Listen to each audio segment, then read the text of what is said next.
The following is a review by Keith Cheatham. Over 20 years ago, the world was introduced to the Matrix. The year was 1999, and the new millennium loomed near. Household computers and the internet were taking off, and society as a whole was shifting into the digital age. With The Matrix brought plenty of psychological questions surrounding reality and technology.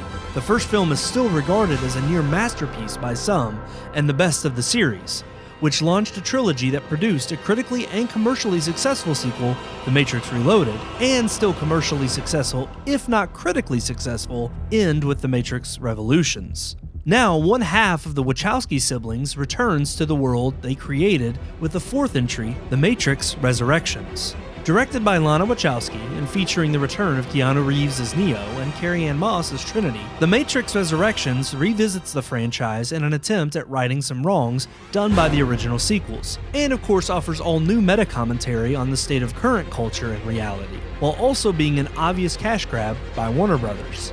This film is getting a mixed reception from both critics and audiences, and while some gripes I can completely agree with, in my opinion, Resurrections may in fact be the best sequel to the original film. It definitely honors the themes and ideas of the original better than Reloaded and Revolutions. It does so, however, in fresh ways, with new social commentary that is in line and just as meta as the original. In fact, Matrix Resurrections isn't afraid of going more meta than the first, acknowledging itself as another reboot made to earn its studio, Warner Brothers, which is even name-dropped in the film itself, more money.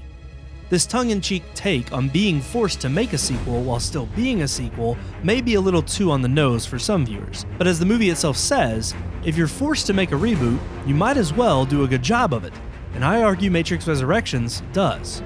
Reeves and Moss pick up their roles easily, and the film honors the past movies, throwing in nostalgia and Easter eggs, but still tells its own story.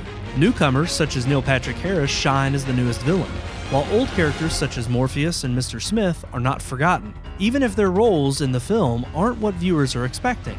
In fact, the movie does a great job of subverting expectations, and I think this is what is causing the most ire amongst fans.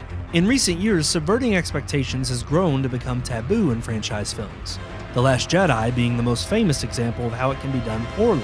Resurrections even makes jokes about how reboots sell, and people just want the same old same old. Yet subverting expectations isn't a bad thing when done well. And again, I argue that Matrix Resurrections does this well.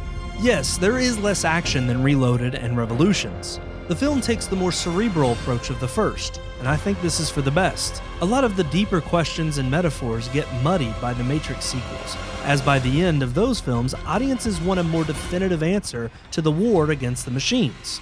Revolutions always felt like the Wachowskis wrote themselves into a corner and didn't know how to end the series. Resurrections now offers a nice epilogue to the series centered around the same themes of truth, that also gives answers to what Neo managed to accomplish at the end of Revolutions, while setting the stage to once again be an allegory for freeing one's mind.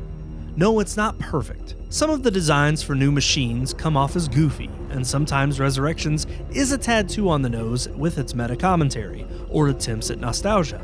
But overall, I still feel this film feels more like a direct sequel to the first than Reloaded and Revolutions do. I give The Matrix Resurrections 3 out of 4 stars.